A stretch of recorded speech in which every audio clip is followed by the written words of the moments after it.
ਤੇ ਵੱਡੀ ਖਬਰ ਦਾ ਰੁਖ ਕਰਦੇ ਹਾਂ, ਗੱਲ ਕਰਦੇ ਹਾਂ ਬਠਿੰਡਾ ਦੀ, ਜਿੱਥੇ HIV ਪੋਜ਼ਿਟਿਵ ਬਲੱਡ ਚੜਾਉਣ ਦੇ ਮਾਮਲੇ ਦੇ ਵਿੱਚ ਜਾਂਚ ਸ਼ੁਰੂ ਹੋ ਗਈ ਹੈ। ਜਾਂਚ ਕਮੇਟੀ ਨੇ ਪੀੜਿਤ ਬੱਚੇ ਦੇ ਪਰਿਵਾਰ ਦੇ ਬਿਆਨ ਦਰਜ ਕੀਤੇ ਨੇ ਤੇ ਜਾਂਚ ਕਮੇਟੀ SMO ਨੂੰ ਆਪਣੀ ਰਿਪੋਰਟ ਸੌਂਪੇਗੀ। ਦੱਸ ਦਈਏ, ਬਠਿੰਡਾ 'ਚ 11 ਸਾਲ ਦੇ ਥੈਲੇਸੀਮੀਆ ਪੀੜਿਤ ਬੱਚੇ ਨੂੰ ਖੂਨ ਚੜਾਇਆ ਗਿਆ ਸੀ, ਜੋ HIV ਪੋਜ਼ਿਟਿਵ ਸ਼ਖਸ ਦਾ ਸੀ ਤੇ ਸਿਹਤ ਮੰਤਰੀ ਵੱਲੋਂ ਗਠਿਤ ਟੀਮ ਨੇ ਵੀ ਅਧਿਕਾਰੀਆਂ ਤੇ ਕਰਮਚਾਰੀਆਂ ਤੋਂ ਪੁੱਛਗਿੱਛ ਕੀਤੀ ਹੈ। ਇਸ ਤੋਂ ਪਹਿਲਾਂ ਵੀ 7 ਸਾਲ ਦੇ ਬੱਚੇ ਨੂੰ गलत ब्लड चढ़ा दिता गया सी ते इस पूरे मामले दे विच हुण जांच कीती जा रही है ते कमेटी SMO नूं अपनी रिपोर्ट जल्द ही सौंपेगी। तां न्यूज़ 18 दे वल्लों भी प्रमुखता दे नाल इह मुद्दा चुक्या गया सी। लापरवाही जिस तरीके दे नाल दिखाई गई सी, इह खिलवाड़ कीता गया मासूम बच्चियां दीयां जानां दे नाल, तां हुण जांच शुरू हो गई है इस पूरे मामले दे विच।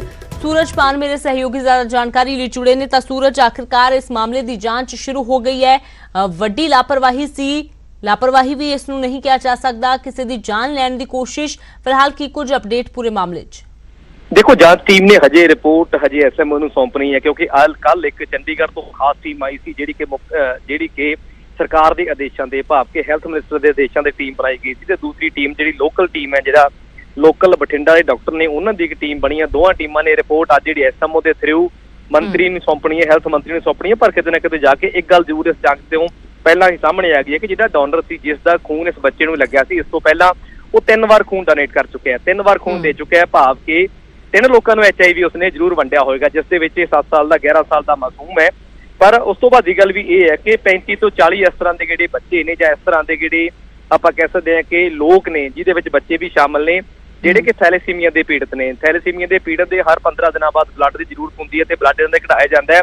किते ना किते ये जांच का विषय है कि इन्हां 35 तो 40 बच्चों का टैसट कौन कराएगा कि आखिरकार ये HIV पॉजिटिव हैं या नहीं, क्योंकि ये बहुत बड़ा सवाल है। क्योंकि ब्लड बैंक से जो सवाल एक बार नहीं खड़े हुए, 3 बार सवाल खड़े हुए ने। पहला एक महिला के खून चढ़ा दिता गया, उस तो बाद 7 साल की बच्ची कढ़ा दिता जाता है, तो हुण HIV पॉजिटिव खून है 11 साल के बच्चे से चढ़ाया। किते ना किते जाके आपां कह सकते हैं कि आपदे विच शर्मसार करने वाली गल तो है ही, उत्थे ही सख्त कार्रवाई की लोड़ है तां जो एग्जाम्पल सैट हो सके, अगे तो इस तरह की कार्रवाई ना हो। हालांकि एक मैडिकल लैब टैक्नीशियन के खिलाफ कार्रवाई हुई है, FIR दर्ज हुई है, उस इलाका के पिछे भी भेजा गया। हालांकि उसनूं सजा कोर्ट बनी होनी बाकी है। पर दूसरे पासे 2 लोगों को जिहड़ा पहला इस तो पहला वाला जिहड़ा बच्ची वाला मामला सी, उस भी 2 लोगों को नौकरी तो भी कढ़ दिता गया सी। तां करके अजे भी सवाल बहुत सारे ने, जिन्हां सवालों का इंतजार है कि लोगों का विश्वास है जिहड़ा इस तरह की जिहड़ी लैब्स ने, जिहड़ियां जे आपां ब्लड बैंक कहदी उन्हां तो विश्वास उठदा जा रहा है। क्योंकि एक तो एक बाद मामले सामने आउंदे ने, 3 मामले सामने आ गए ते हजे भी जिहड़े 35 तो 40 इस तरह के बच्चे ने, जिसका सवाल न्यूज़ 18 उठा रहा है कि 35 तो 40 जिहड़े बच्चे जिस दे विच आम लोग भी ने, उन्हां 40 जिहड़े पेशेंट ने थैलेसीमिया दे, उन्हां दी रिपोर्ट कौन करवाएगा। खुदा ना खासा वो ना होवे कि उन्हां दे विचों भी कुछ लोग पॉजिटिव होण, जिन्हां दे विच ज़्यादा वड्डी गिनती है जिहड़ी बच्चों की है थैलेसीमिया वाले, और दूसरे जिहड़े आम लोग भी ने जिहड़े कि 35 तो 40 गिनती है। उम्मीद ये जताई जा रही है कि उन्होंने लैके भी रिपोर्ट इकट्ठा की जाए, उन्होंने 40 लोगों के सैंपल इकट्ठे किए जाए, कितने वो ना हो कि उन्होंने भी 15 दिनों के बाद ब्लड इस ब्लड बैंक के खून चढ़ता, कितने वो भी खुदा ना खासा हो कि वो पॉजिटिव हो जाए। जी सूरज, वाकई दे विच मामला काफ़ी गंभीर है, खास तौर पर जिहड़े बाकी बच्चे जिन्हां दा तुसीं जिक्र कर रहे हो 35 तो 40, उन्हां दा टेस्ट होना बेहद लाजमी है, क्योंकि मामला काफ़ी गंभीर है। बीमारी कोई छोटी मोटी नहीं है, बल्कि नामुराद एड्स वर्गी बीमारी है। शुक्रिया सूरज फिलहाल इस तमाम जानकारी दे लई। तां बठिंडा दे विच ब्लड बैंक तो HIV पॉजिटिव ब्लड चढ़ाउण दे मामले विच जांच शुरू हो गई है ते जांच टीम अपनी रिपोर्ट जल्द ही SMO नूं भी सौंप देगी। पर इस तो इलावा सवाल हुणे खड़े हो रहे हैं कि जो थैलेसीमिया पीड़ित बच्चे ने, जो बाकी बच्चे ने, उन्हां दा टेस्ट कौन करवाएगा।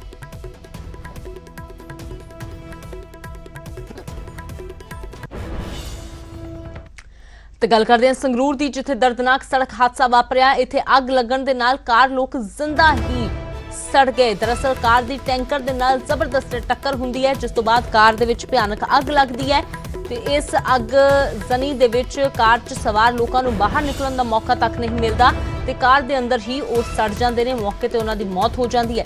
संगरूर सुनाम रोड ते देर रात यह हादसा वापरिया है। मोगा दे रहण वाले दसे जा रहे हैं। मृतक जिहड़े पटियाला तो एक रिसैप्शन पार्टी अटेंड करके वापस आ रहे सी कि रस्ते विच ही यह हादसा वापर गया।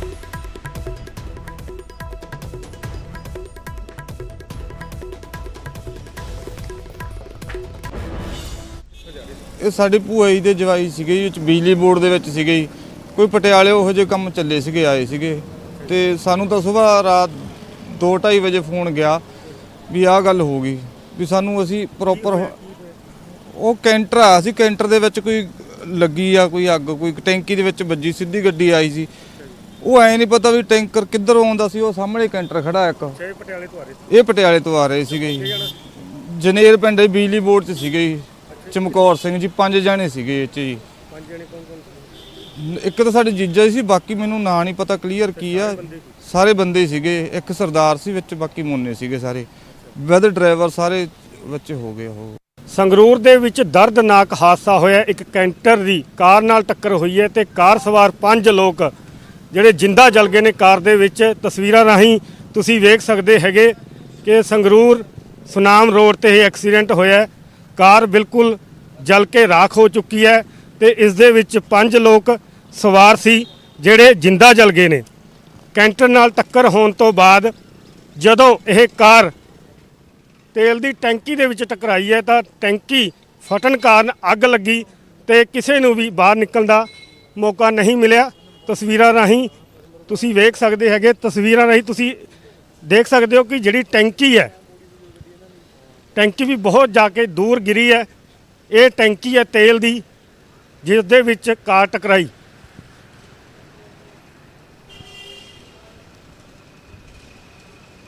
ਕਾਰ ਜਦੋਂ ਟਕਰਾਉਂਦੀ ਹੈ ਤਾਂ ਇਹ ਤੇਲ ਦੀ ਟੈਂਕੀ ਫਟ ਜਾਂਦੀ ਹੈ ਤੇ ਅੱਗ ਲੱਗ ਜਾਂਦੀ ਹੈ। ਉਸ ਤੋਂ ਬਾਅਦ ਜੇਕਰ ਆਪਾਂ ਗੱਲ ਕਰੀਏ ਕਿ ਜਿਹੜੇ ਲੋਕ ਇੱਥੇ ਆਏ ਸੀ ਤਾਂ ਉਹ ਪਟਿਆਲਾ ਤੋਂ ਮੋਗਾ ਦੀ ਤਰਫ ਜਾ ਰਹੇ ਸੀ, ਜਿਸ ਦੇ ਵਿੱਚ 2 ਡਾਕਟਰ ਦੱਸੇ ਜਾਂਦੇ ਨੇ ਤੇ ਇੱਕ ਬਿਜਲੀ ਬੋਰਡ ਦੇ ਵਿੱਚ ਹੈੱਡ ਕੈਸ਼ੀਅਰ ਜਿਹੜੇ ਮੋਗੇ ਜ਼ਿਲ੍ਹੇ ਦੇ ਪਿੰਡ ਦੇ ਵਿੱਚ ਤੈਨਾਤ ਸੀ, ਉਹਨਾਂ ਦੀ ਮੌਤ ਹੋ ਚੁੱਕੀ ਹੈ। ਸਾਰੇ ਇਹ ਦੋਸਤ ਸੀ ਤੇ ਤਸਵੀਰਾਂ ਰਾਹੀਂ ਤੁਸੀਂ ਫਿਰ ਦੇਖ ਸਕਦੇ ਹੈਗੇ ਦਰਦਨਾਕ ਹਾਦਸਾ ਹੋਇਆ ਤੇ ਜਿਹੜਾ ਕੈਂਟਰ ਚਾਲਕ ਹੈ ਉਹ ਫਰਾਰ ਹੋ ਚੁੱਕਿਆ ਹੈ। ਪਰ ਹੁਣ ਪੁਲਿਸ ਜਾਂਚ ਦੇ ਵਿੱਚ ਕੀ ਨਿਕਲਦਾ ਹੈ ਇਹ ਆਉਣ ਵਾਲਾ ਸਮਾਂ ਹੀ ਦੱਸੇਗਾ। ਕੈਮਰਾਮੈਨ ਹਰਜਿੰਦਰ ਧੀਮਾਨ ਦੇ ਨਾਲ ਰਾਕੇਸ਼ ਕੁਮਾਰ, ਨਿਊਜ਼ 18 ਪੰਜਾਬ, ਸੰਗਰੂਰ। ਤੇ ਗੱਲ ਕਰਦੇ ਹਾਂ ਹੁਣ ਜਲੰਧਰ ਦੀ। ਇੱਥੇ ਕੈਂਟ ਵਿੱਚ ਇੱਕ ਦੁਕਾਨ 'ਚ ਪਰਿਵਾਰ ਤੇ ਹੋਏ ਹਮਲੇ ਦੇ ਮਾਮਲੇ 'ਚ ਪੁਲਿਸ ਨੂੰ ਕਾਮਯਾਬੀ ਹਾਸਲ ਹੋਈ ਹੈ। ਇਸ ਮਾਮਲੇ 'ਚ ਪੁਲਿਸ ਨੇ ਇੱਕ ਮੁਲਜ਼ਮ ਨੂੰ ਗ੍ਰਿਫਤਾਰ ਕਰ ਲਿਆ ਹੈ। ਮੁਲਜ਼ਮ ਕੈਂਟ ਬੋਰਡ ਦੇ ਵਿੱਚ ਹੀ ਨੌਕਰੀ ਕਰਦਾ ਹੈ, ਜਿਸ ਦੇ ਖਿਲਾਫ ਪੁਲਿਸ ਨੇ ਕਈ ਧਾਰਾਵਾਂ ਤਹਿਤ ਮਾਮਲਾ ਦਰਜ ਕਰ ਲਿਆ ਹੈ ਤੇ ਬਾਕੀ ਮੁਲਜ਼ਮਾਂ ਦੀ ਭਾਲ ਕੀਤੀ ਜਾ ਰਹੀ ਹੈ। ਥਾਣਾ ਕੈਂਟ ਦੇ ਮੁਖੀ ਨੇ ਦੱਸਿਆ ਕਿ ਵਿਕਰਮ ਨਾਮ ਦਾ ਸ਼ਖਸ ਜੋ ਪਰਿਵਾਰ ਸਮੇਤ ਦੁਕਾਨ ਤੇ ਆਇਆ ਸੀ, ਇਸ ਦੌਰਾਨ ਕੁਝ ਲੋਕਾਂ ਨੇ ਉਸ ਤੇ ਹਮਲਾ ਕਰ ਦਿੱਤਾ ਤੇ ਇਸ ਹਮਲੇ ਦੇ ਵਿੱਚ ਉਹ ਬੁਰੀ ਤਰ੍ਹਾਂ ਜ਼ਖਮੀ ਹੋ ਗਿਆ ਤੇ ਹੁਣ ਪੁਲਿਸ ਨੇ ਇਸ ਮਾਮਲੇ ਦੇ ਵਿੱਚ ਕਾਰਵਾਈ ਕਰਦਿਆਂ ਇੱਕ ਮੁਲਜ਼ਮ ਨੂੰ ਗ੍ਰਿਫਤਾਰ ਕਰ ਲਿਆ ਹੈ। ਵਿਕਰਮ ਦੀ ਪਤਨੀ ਪ੍ਰਵੀਨ ਦੇ ਨਾਮ ਦੇ ਬਿਆਨਾਂ ਦੇ ਆਧਾਰ ਤੇ ਅਸੀਂ FIR ਲੌਜ ਕੀਤੀ ਹੈਗੀ ਆ, ਜਿਸ ਵਿੱਚ 307, 323, 324, 148, 149 ਸੈਕਸ਼ਨ ਲਗਾਈਆਂ ਗਈਆਂ ਨੇ। CCTV ਫੁਟੇਜ ਵਗੈਰਾ ਕਲੈਕਟ ਕਰਕੇ ਜਿਸ ਦੇ ਆਧਾਰ ਤੇ ਅਸੀਂ ਕੁਝ ਬੰਦੇ ਆਇਡੈਂਟੀਫਾਈ ਕੀਤੇ ਆ, ਜਿਨ੍ਹਾਂ ਦੇ ਵਿੱਚੋਂ ਮੇਨ ਦੋਸ਼ੀ ਜਿਹੜਾ ਹੈਗਾ ਆ ਭਰਤ ਅਟਵਾਲ ਜੌਲੀ ਸਨ ਆਫ ਸ਼ੋਭਾ ਰਾਮ ਵਾਸੀ ਮਕਾਨ ਨੰਬਰ 66 ਮੁਹੱਲਾ ਨੰਬਰ 30 ਕੈਂਟ ਜਲੰਧਰ ਨੂੰ ਗ੍ਰਿਫਤਾਰ ਕਰ ਲਿਆ ਗਿਆ। ਤੇ ਗੱਲ ਕਰਦੇ ਹਾਂ ਪਠਾਨਕੋਟ ਤੋਂ। ਕਾਂਗਰਸ ਦੇ ਵਿਧਾਇਕ ਅਮਿਤ ਵਿਜ ਜਿਹੜੇ ਅਧਿਕਾਰੀਆਂ ਤੇ ਭੜਕੇ ਨੇ। ਦਰਅਸਲ ਵਾਰਡ ਦੇ ਵਿੱਚ ਕੰਮ ਨਾ ਹੋਣ ਤੇ ਅਧਿਕਾਰੀਆਂ ਤੇ ਭੜਕੇ ਅਮਿਤ ਵਿਜ ਤੇ ਅਧਿਕਾਰੀਆਂ ਨੂੰ 15 ਦਿਨ ਦਾ ਅਲਟੀਮੇਟਮ ਦਿੱਤਾ। ਕਿਹਾ ਜੇ ਕੰਮ ਨਾ ਹੋਇਆ ਤਾਂ ਫਿਰ ਕੰਮ ਤੇ ਕੋਈ ਵੀ ਦਿਖੇਗਾ ਨਹੀਂ। ਵਾਰਡ ਨੰਬਰ 16 ਦੇ ਵਿੱਚ ਦੌਰਾ ਕਰਨ ਪਹੁੰਚੇ ਹੋਏ ਸੀ ਵਿਧਾਇਕ ਅਮਿਤ ਵਿਜ, ਜਿਨ੍ਹਾਂ ਨੇ ਅਧਿਕਾਰੀਆਂ ਨੂੰ ਝਾੜ ਪਾਈ ਹੈ ਕੰਮ ਨਾ ਹੋਣ ਤੇ।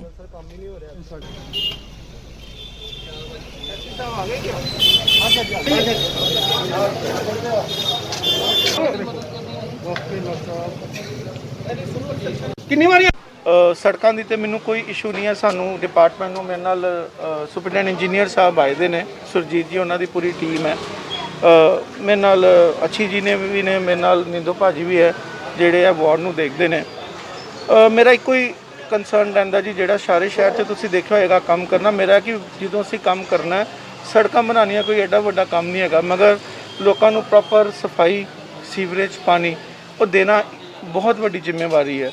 ਹੁਣ ਇੱਥੇ ਅਸੀਂ ਆ ਕੇ ਦੇਖ ਰਹੇ ਹਾਂ ਕਿ ਛੋਟੇ ਛੋਟੇ ਇਸ਼ੂਜ਼ ਨੇ ਜਿਹਨੂੰ ਰਿਜ਼ੋਲਵ ਕਰਕੇ ਅਸੀਂ ਲੋਕਾਂ ਨੂੰ ਸਾਫ਼ ਪਾਣੀ ਦੇ ਸਕਦੇ ਹਾਂ। ਤੇ ਗੱਲ ਕਰਦੇ ਹਾਂ ਜਲੰਧਰ ਦੀ, ਜਿੱਥੋਂ ਖੂਨੀ ਵਾਰਦਾਤ ਦੀਆਂ ਤਸਵੀਰਾਂ ਸਾਹਮਣੇ ਆਈਆਂ ਨੇ। ਇੱਥੇ 2 ਧਿਰਾਂ ਵਿਚਾਲੇ ਖੂਨੀ ਟਕਰਾਅ ਹੋਇਆ ਤੇ ਇਸ ਦੌਰਾਨ ਇੱਕ ਧਿਰ ਵੱਲੋਂ ਅਜਿਹੀ ਖੌਫਨਾਕ ਵਾਰਦਾਤ ਨੂੰ ਅੰਜਾਮ ਦਿੱਤਾ ਗਿਆ ਜਿਸ ਨੂੰ ਦੇਖ ਕੇ ਤੁਹਾਡੇ ਵੀ ਰੌਂਗਟੇ ਖੜੇ ਹੋ ਜਾਣਗੇ। ਪੂਰਾ ਮਾਮਲਾ ਕੀ ਹੈ, ਦੇਖੋ ਇਸ ਰਿਪੋਰਟ ਦੇ ਰਾਹੀਂ।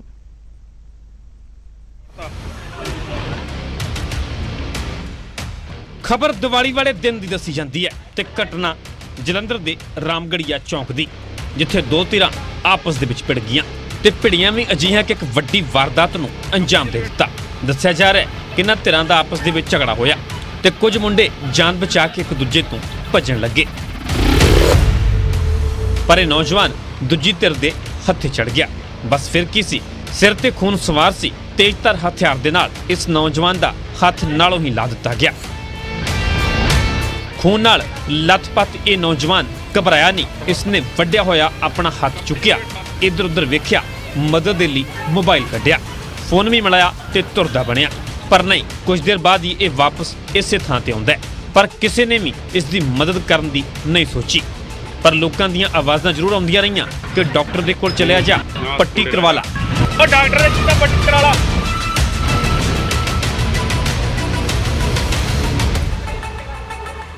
ਕੁਝ ਦੇਰ ਬਾਅਦ ਇਹ ਨੌਜਵਾਨ ਇਸ ਥਾਂ ਤੋਂ ਚਲਿਆ ਜਾਂਦਾ ਹੈ, ਪਰ ਖਬਰ ਹੈ ਕਿ ਕਿਸੇ ਨੇ ਵੀ ਇਸ ਦੀ ਮਦਦ ਨਹੀਂ ਕੀਤੀ ਤੇ ਨਾ ਹੀ ਹਸਪਤਾਲ ਦੇ ਵਿੱਚ ਖੜੀ ਐਂਬੂਲੈਂਸ ਨੂੰ ਭੇਜਿਆ ਗਿਆ। ਬਹਰਹਾਲ ਪੁਲਿਸ ਨੇ ਕਾਰਵਾਈ ਦੇ ਨਾਮ ਤੇ ਪਰਚਾ ਦਰਜ ਕਰ ਲਿਆ, ਪਰ ਅਣਪਛਾਤੇ ਲੋਕਾਂ ਦੇ ਵਿਰੁੱਧ ਕਾਬਲੇ ਗੌਰ ਹੈ ਕਿ ਇਹ ਤੱਕ ਨਹੀਂ ਪਤਾ ਲੱਗ ਸਕਿਆ ਕਿ ਇਹ ਨੌਜਵਾਨ ਕਿਸ ਹਸਪਤਾਲ ਦੇ ਵਿੱਚ ਭਰਤੀ ਹੋਇਆ, ਉਸ ਦੀ ਹਾਲਤ ਹੁਣ ਕਿਹੋ ਜਿਹੀ ਹੈ। ਦੱਸਿਆ ਜਾ ਰਿਹਾ ਹੈ ਕਿ ਸ਼ਖਸ ਖੁਦ ਇਸ ਥਾਂ ਤੋਂ ਚਲਿਆ ਗਿਆ ਤੇ ਕਿਸੇ ਨੇ ਇਹਦੀ ਵੀਡੀਓ ਬਣਾ ਕੇ ਵਾਇਰਲ ਕਰ ਦਿੱਤੀ। ਜਲੰਧਰ ਤੋਂ ਸੁਰਿੰਦਰ ਕੰਬੋਜ, ਨਿਊਜ਼ 18 ਪੰਜਾਬ। ਹਾਲਾਂਕਿ ਇਸ ਮਾਮਲੇ 'ਚ ਪੁਲਿਸ ਦਾ ਐਕਸ਼ਨ ਵੀ ਨਜ਼ਰ ਆਇਆ। ਜਲੰਧਰ 'ਚ ਦੋ ਧਿਰਾਂ ਵਿਚਾਲੇ ਹੋਈ ਝੜਪ ਦੇ ਮਾਮਲੇ 'ਚ ਪੁਲਿਸ ਨੇ ਦੋ ਮੁਲਜ਼ਮਾਂ ਨੂੰ ਗ੍ਰਿਫਤਾਰ ਕੀਤਾ ਹੈ ਤੇ ਉੱਥੇ ਡਾਕਟਰਾਂ ਨੇ ਕਿਹਾ ਕਿ ਹੁਣ ਨੌਜਵਾਨ ਦਾ ਹੱਥ ਕਦੇ ਵੀ ਜੋੜ ਨਹੀਂ ਸਕਦਾ। ਦਰਅਸਲ ਦੋ ਧਿਰਾਂ ਵਿਚਾਲੇ ਖੂਨੀ ਟਕਰਾਅ ਹੋਇਆ ਤੇ ਹਮਲੇ ਵਿੱਚ ਇੱਕ ਨੌਜਵਾਨ ਦਾ ਹੱਥ ਬੁਰੀ ਤਰ੍ਹਾਂ ਕੱਟਿਆ ਗਿਆ ਸੀ, ਜੋ ਹਸਪਤਾਲ ਤੱਕ ਪਹੁੰਚਿਆ, ਪਰ ਡਾਕਟਰਾਂ ਨੇ ਕਿਹਾ ਕਿ ਇਸ ਨੌਜਵਾਨ ਦਾ ਹੱਥ ਹੁਣ ਨਹੀਂ ਜੋੜ ਸਕਦਾ। ਦਵਾਈ ਲੈ ਕੇ ਵਾਪਸ ਜਾ ਰਹੀ ਸੀ ਤਾਂ ਵਕਤ ਕਰੀਬ 12 ਵਜੇ ਦਿਨ ਦਾ ਹੋਵੇਗਾ। ਜਦੋਂ ਆਪਣੇ ਭਰਾ ਸਨੀ ਨਾਲ ਹਨੂਮਾਨ ਮੰਦਰ ਸ਼ਾਹਕੋਟ ਨੇੜੇ ਪੁੱਜਾ ਤਾਂ ਸਾਹਮਣੇ ਤੋਂ ਮੋਟਰਸਾਈਕਲ ਸਵਾਰ ਵਿਅਕਤੀਆਂ ਨੇ ਉਹਨਾਂ ਤੇ ਅਟੈਕ ਕਰਤਾ, ਜਿਹਦੇ 'ਚ ਵਿਸ਼ਾਲ ਪੁੱਤਰ ਜਸਵੰਤ ਰਾਏ ਉਰਫ ਸੱਤੂ ਵਾਸੀ ਕੰਨੀਆਂ ਕਲਾਂ, ਸਮਾਇਲ ਪੁੱਤਰ ਰੌਸ਼ਨ ਲਾਲ ਵਾਸੀ ਕੰਨੀਆਂ ਕਲਾਂ, ਸਦੀ ਉਰਫ ਸੂਰਜ ਪੁੱਤਰ ਜਸਪਾਲ ਵਾਸੀ ਕੰਨੀਆਂ ਕਲਾਂ ਅਤੇ ਹੋਰ ਅਣਪਛਾਤੀ ਵਿਅਕਤੀ, ਇਹਨਾਂ ਨੇ ਮਾਰ ਦੇਣ ਦੀ ਨੀਤ ਨਾਲ ਤੇਜ਼ਧਾਰ ਹਥਿਆਰ ਹੈਗੇ ਸੀ ਇਹਨਾਂ ਕੋਲੇ, ਇਹਨਾਂ ਨੇ ਸਨੀ ਤੇ ਅਟੈਕ ਕੀਤਾ। ਗੱਲ ਕਰਦੇ ਹਾਂ ਐਸਜੀਪੀਸੀ ਦੀ, ਜੋ ਅੱਜ ਆਪਣਾ 100ਵਾਂ ਸਥਾਪਨਾ ਦਿਹਾੜਾ ਮਨਾ ਰਹੀ ਹੈ। ਐਸਜੀਪੀਸੀ ਦੇ 100 ਸਾਲ ਪੂਰੇ ਹੋਣ ਤੇ ਅੱਜ ਸ੍ਰੀ ਅਕਾਲ ਤਖਤ ਸਾਹਿਬ ਤੇ ਅਖੰਡ ਪਾਠ ਦੇ ਭੋਗ ਪਾ ਗਏ। ਐਸਜੀਪੀਸੀ ਪ੍ਰਧਾਨ ਤੇ ਅਕਾਲ ਤਖਤ ਦੇ ਜਥੇਦਾਰ ਇਸ ਦੌਰਾਨ ਮੌਜੂਦ ਰਹੇ। ਸਮੁੱਚੀ ਸੰਗਤ ਨੂੰ ਉਹਨਾਂ ਵੱਲੋਂ ਵਧਾਈ ਦਿੱਤੀ ਗਈ ਤੇ ਮੰਜੀ ਸਾਹਿਬ ਦੀਵਾਨ ਹਾਲ ਦੇ ਵਿੱਚ ਮੁੱਖ ਸਮਾਗਮ ਸ਼ੁਰੂ ਹੋ ਗਏ ਨੇ। ਸੁਖਬੀਰ ਬਾਦਲ ਅਤੇ ਹਰਸਿਮਰਤ ਕੌਰ ਬਾਦਲ ਇੱਥੇ ਮੌਜੂਦ ਨੇ। ਇਸ ਤੋਂ ਇਲਾਵਾ ਕਈ ਸਿਆਸੀ ਤੇ ਧਾਰਮਿਕ ਹਸਤੀਆਂ ਵੀ ਇਹਨਾਂ ਸਮਾਗਮਾਂ ਦੇ ਵਿੱਚ ਸ਼ਾਮਲ ਹੋਣ ਦੇ ਲਈ ਪਹੁੰਚੀਆਂ ਹੋਈਆਂ ਨੇ। ਤਾਂ ਦੱਸ ਦਈਏ 1920 ਦੇ ਵਿੱਚ ਗੁਰੂ ਘਰਾਂ ਦੀ ਸੰਭਾਲ ਦੇ ਲਈ ਬਣਾਈ ਗਈ ਐਸਜੀਪੀਸੀ ਨੇ ਆਪਣੇ 100 ਸਾਲ ਪੂਰੇ ਕਰ ਲਏ ਨੇ। ਤਾਂ ਅੱਜ 100 ਸਾਲ ਪੂਰੇ ਹੋਣ ਤੇ ਸਮਾਗਮ ਕਰਵਾਏ ਜਾ ਰਹੇ ਨੇ। ਰਾਜੀਵ ਸ਼ਰਮਾ ਮੇਰੇ ਸਹਿਯੋਗੀ ਜ਼ਿਆਦਾ ਜਾਣਕਾਰੀ ਲਈ ਜੁੜੇ ਨੇ। ਤਾਂ ਰਾਜੀਵ, ਐਸਜੀਪੀਸੀ ਸਿੱਖਾਂ ਦੀ ਸਰਮੌਰ ਸੰਸਥਾ ਕਹੇ ਜਾਣ ਵਾਲੀ ਸੰਸਥਾ ਅੱਜ 100 ਸਾਲ ਪੂਰੇ ਕਰ ਚੁੱਕੀ ਹੈ। ਫਿਲਹਾਲ ਕਿਸ ਤਰ੍ਹਾਂ ਦੇ ਸਮਾਗਮ ਕਰਵਾਏ ਜਾ ਰਹੇ ਨੇ, ਕੀ ਕੁਝ ਜਾਣਕਾਰੀ? ਜੀ ਦੇਖੋ ਅੰਮ੍ਰਿਤ, ਐਸਜੀਪੀਸੀ ਦਾ ਜਿਹੜਾ 100 ਸਾਲਾ ਸਥਾਪਨਾ ਦਿਵਸ ਅੱਜ ਮਨਾਇਆ ਜਾ ਰਿਹਾ, ਇਸ ਨੂੰ ਲੈ ਕੇ ਐਸਜੀਪੀਸੀ ਵੱਲੋਂ ਪਿਛਲੇ ਕਈ ਦਿਨਾਂ ਤੋਂ ਤਿਆਰੀਆਂ ਕੀਤੀਆਂ ਜਾ ਰਹੀਆਂ ਸੀ। ਔਰ ਅੱਜ ਅਕਾਲ ਤਖਤ ਸਾਹਿਬ ਵਿਖੇ ਅਖੰਡ ਪਾਠ ਸਾਹਿਬ ਦੇ ਭੋਗ ਪਾਏ ਗਏ ਨੇ, ਜਿਸ ਦੇ ਵਿੱਚ ਸੁਖਬੀਰ ਬਾਦਲ ਵੀ ਇਸ ਵੇਲੇ ਉਸ ਸਮਾਗਮ ਦੇ ਵਿੱਚ ਸ਼ਾਮਿਲ ਨੇ। ਔਰ ਉਸ ਤੋਂ ਬਾਅਦ ਮੰਜੀ ਸਾਹਿਬ ਦੀਵਾਨ ਹਾਲ ਦੇ ਵਿੱਚ ਮੁੱਖ ਜਿਹੜਾ ਸਮਾਗਮ ਹੈ ਉਹ ਰੱਖਿਆ ਗਿਆ। ਉੱਥੇ ਫਿਲਹਾਲ ਜੋ ਰਾਗੀ ਸਿੰਘ ਨੇ ਉਹਨਾਂ ਵੱਲੋਂ ਕੀਰਤਨ ਕੀਤਾ ਜਾ ਰਿਹਾ। ਔਰ ਕੁਝ ਹੀ ਦੇਰ ਦੇ ਵਿੱਚ ਜੋ ਸਮਾਗਮ ਦੀ ਜਿਹੜੀ ਸ਼ੁਰੂਆਤ ਹੈ ਉਹ ਹੋਏਗੀ। ਸੁਖਬੀਰ ਬਾਦਲ ਅਕਾਲ ਤਖਤ ਸਾਹਿਬ ਤੋਂ ਸਿੱਧਾ ਮੰਜੀ ਸਾਹਿਬ ਦੀਵਾਨ ਹਾਲ ਪਹੁੰਚਣਗੇ। ਔਰ ਐਸਜੀਪੀਸੀ ਦੇ ਪ੍ਰਧਾਨ ਤੋਂ ਇਲਾਵਾ ਸ਼੍ਰੋਮਣੀ ਅਕਾਲੀ ਦਲ ਦੇ ਵੀ ਜਿਹੜੇ ਵੱਡੇ ਲੀਡਰਸ ਨੇ ਉਹ ਵੀ ਇਸ ਸਮਾਗਮ ਦੇ ਵਿੱਚ ਮੌਜੂਦ ਰਹਿਣਗੇ। ਤਾਂ ਇਸ ਸਮਾਗਮ ਦੀ ਜਿਹੜੀ ਸ਼ੁਰੂਆਤ ਹੈ ਥੋੜੀ ਦੇਰ ਬਾਅਦ ਹੋਏਗੀ, ਪਰ ਫਿਲਹਾਲ ਜੋ ਅਖੰਡ ਪਾਠ ਸਾਹਿਬ ਆਰੰਭ ਕਰਵਾਏ ਗਏ ਸੀ ਅਕਾਲ ਤਖਤ ਸਾਹਿਬ ਵਿਖੇ, ਉਹਨਾਂ ਦੇ ਭੋਗ ਪਾ ਦਿੱਤੇ ਗਏ ਨੇ। ਔਰ ਉੱਥੇ ਜੋ ਕੀਰਤਨ ਇਸ ਵੇਲੇ ਚੱਲ ਰਿਹਾ ਉਸ ਦੇ ਵਿੱਚ ਜਿੰਨੇ ਵੀ ਭਾਵੇਂ ਉਹ ਸ਼੍ਰੋਮਣੀ ਗੁਰਦੁਆਰਾ ਪ੍ਰਬੰਧਕ ਕਮੇਟੀ ਦੇ ਪ੍ਰਧਾਨ ਹੋਣ ਜਾਂ ਫਿਰ ਅਕਾਲ ਤਖਤ ਸਾਹਿਬ ਦੇ ਜਥੇਦਾਰ, ਤਾਂ ਸੁਖਬੀਰ ਬਾਦਲ ਸਮੇਤ ਕਈ ਹੋਰ ਜਿਹੜੀਆਂ ਵੱਡੀਆਂ ਸਿੱਖ ਸ਼ਖਸੀਅਤਾਂ ਨੇ ਉਹ ਇਸ ਵੇਲੇ ਅਕਾਲ ਤਖਤ ਸਾਹਿਬ ਵਿਖੇ ਮੌਜੂਦ ਨੇ।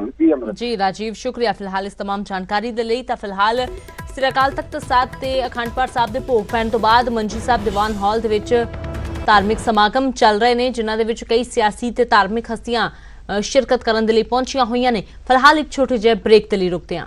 ब्रेक तो बाद एक बार फिर तुहाडा स्वागत है। वड्डी खबर का रुख करते हैं। दिल्ली दे विच वड्डी अतवादी साजिश नाकाम हुई है। राजधानी तो जैश के 2 अतवादी गिरफ्तार किए गए ने जिहड़े दिल्ली च ब्लास्ट की फिराक दे विच सी। दिल्ली पुलिस की स्पैशल सैल नूं यह कामयाबी हासिल हुई है। जैश के 2 अतवादी गिरफ्तार किए ने। दोवां तो हथियार ते कारतूस भी बरामद हुए ने ते दोवां अतवादियों तो पुछगिछ भी जारी है।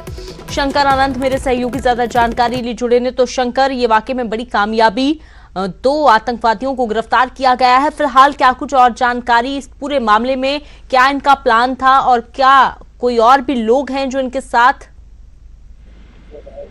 देखिए, दिल्ली पुलिस की स्पेशल सेल ने निश्चित तौर से एक बड़ी कार्रवाई को अंजाम देते हुए जैश के 2 आतंकियों को गिरफ्तार किया है। इन दोनों आतंकियों का नाम है अब्दुल लतीफ मीर, जो मूल रूप से बारापुला का रहने वाला है, और दूसरे आतंकी का नाम है मोहम्मद अशरफ खटाना, जो कि कुपवारा का रहने वाला है। और इन दोनों की बात करें तो जिस तरह से बकायदा ये इन दोनों की उम्र जो है तकरीबन 20 साल 22 साल इन दोनों की उम्र है, और पिछले काफी समय से ये आतंकी गतिविधियों में शामिल रहा है। और इस मामले में स्पेशल सेल की टीम जो है काफी तफ्तीश करने के बाद कल जब स्पेशल सेल की टीम को ये जानकारी मिली कि ये सराय साले खां इलाके में आया हुआ है और वहाँ मिलेनियम पार्क का जो इलाका है उसके इलाके में आसपास में पहुंचा है, उसके बाद इन दोनों को गिरफ्तार किया गया। गिरफ्तार करने के बाद जो है इससे जो पूछताछ की जो प्रक्रिया है वो चल रही है, और कल रात में 10:30 बजे उसे गिरफ्तार करने के बाद लगातार उसकी जो पूछताछ हो रही है उसमें कई महत्वपूर्ण जानकारियां दिल्ली और जम्मू कश्मीर से संबंधित मिली है, और किस तरह से बकायदा ये दिल्ली एनसीआर और जम्मू कश्मीर में एक बड़े आतंकी वारदात को अंजाम देने की कोशिश में था। इन तमाम मामलों पर विस्तार से पूछताछ चल रही है। जी शंकर, शुक्रिया फिलहाल इस तमाम जानकारी के लिए। तो फिलहाल की इरादे सी इन्हां दे अगे किस वारदात नूं अंजाम देने की फिराक दे विच सी। ये दोवें अतवादी इन्हां दे कोलों हुण पुछगिछ कीती जा रही है। दिल्ली पुलिस की स्पैशल सैल दे वल्लों जिन्हां नूं कामयाबी हासिल हुई है। जैश दे 2 अतवादी हथियारां ते कारतूस सने गिरफ्तार कीते ने।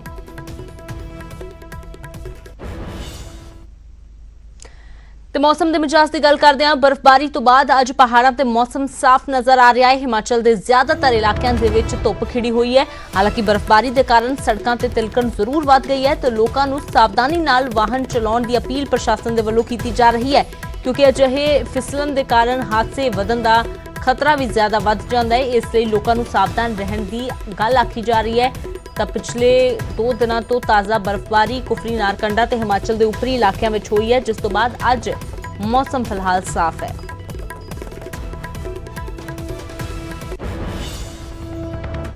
तो फिलहाल इस बुलेटिन दे विच इन्ना ही। मैनूं दिओ इजाजत।